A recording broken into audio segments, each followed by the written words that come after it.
بہت ہی خوشی کے ساتھ اپنے نوجوانوں کو اور آپ سب کو یہ خوشخبری سنانا چاہتا ہوں.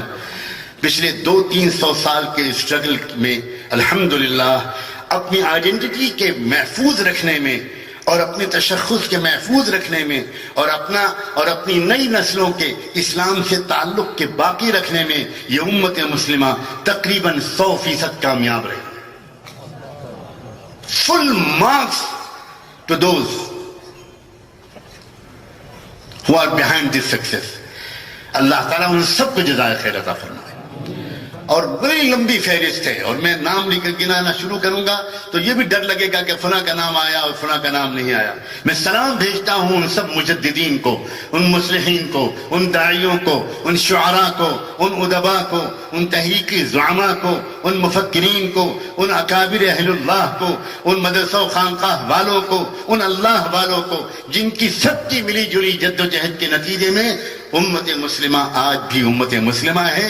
بلکہ بقول علامہ اقبال مسلمان کو مسلمان کر دیا طوفان مغرب نے. الٹا ہو رہا ہے بالکل. جتنا زیادہ مغرب اس وقت اسلام کے خلاف زبردست قسم کے ظلم کر رہا ہے اتنا ہی زیادہ مسلمان نوجوان اپنے اسلام کی طرف واپس جا رہا ہے.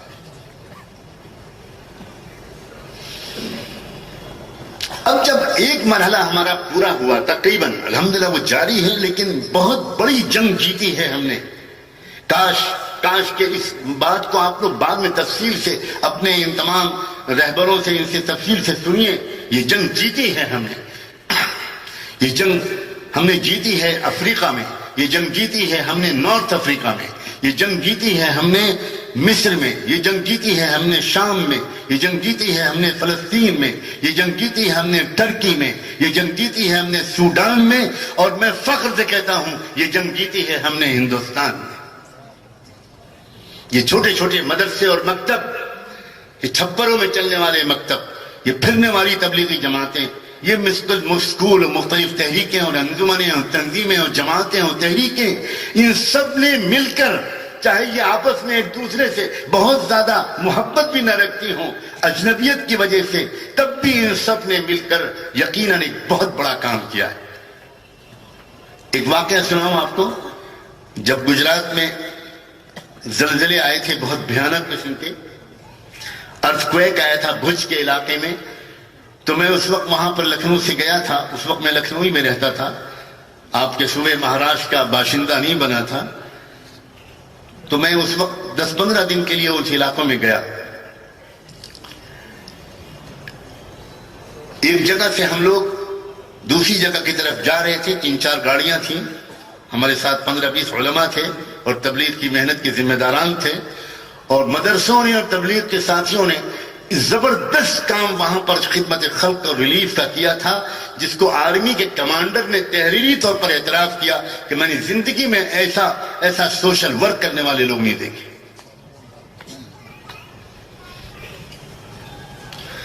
ایک جگہ سے دوسری جگہ ہم لوگ جا رہے تھے تو راستے میں ہم کو ملٹری کا کچھ لوگ ملے. ان کے بریگیڈیئر تھا، ان کے کرنل لوگ تھے اور ان کے ٹرکس تھے جو ریلیف کا سامان لے کے جا رہے تھے.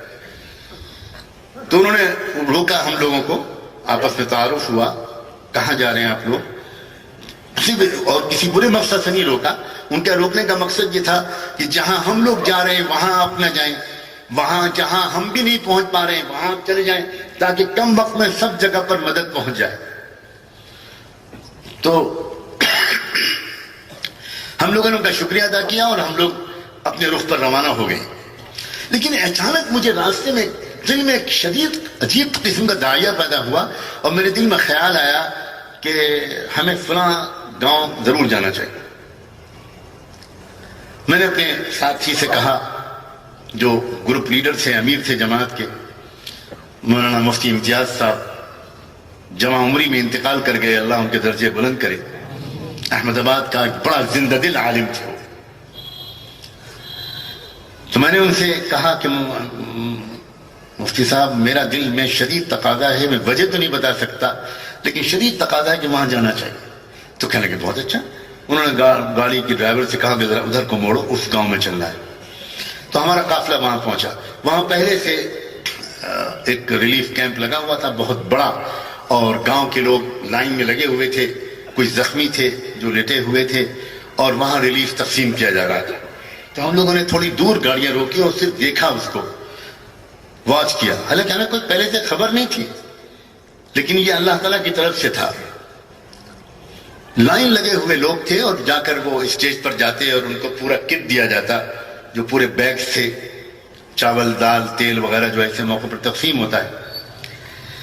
انہی لائن میں لگے ہوئے لوگوں میں ہم نے ایک بچہ دیکھا جو شاید مشکل سے 9-10 سال کا تھا، اور ٹوپی لگائے، کرتا پاجامہ پہنے.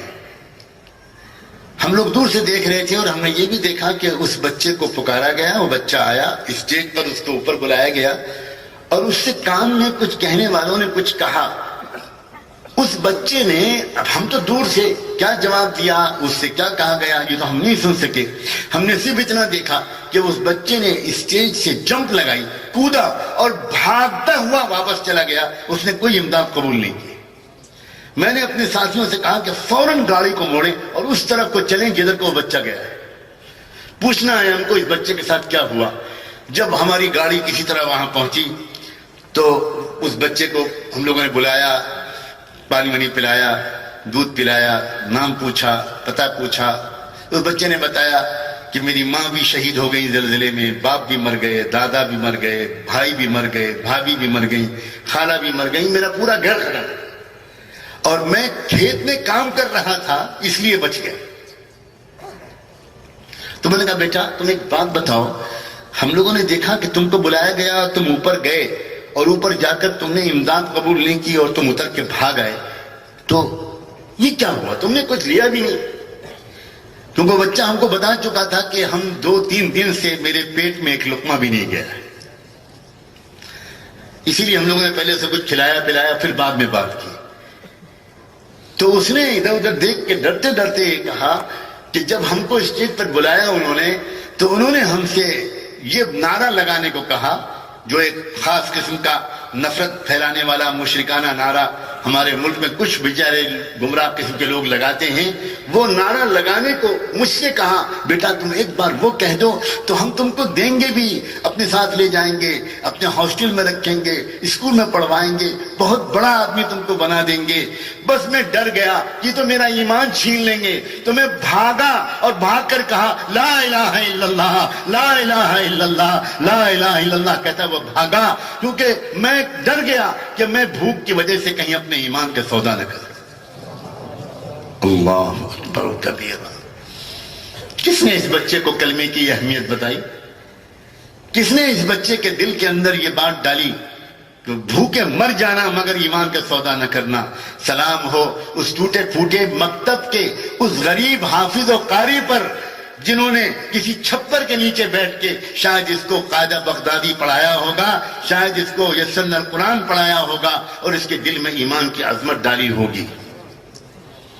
اس لیے میں کہہ رہا ہوں کہ بات کو مختصر کرتے ہوئے عرض کرتا ہوں کہ الحمدللہ ایک مرحلہ امت مسلمہ نے بڑی کامیابی کے ساتھ طے کیا ہے.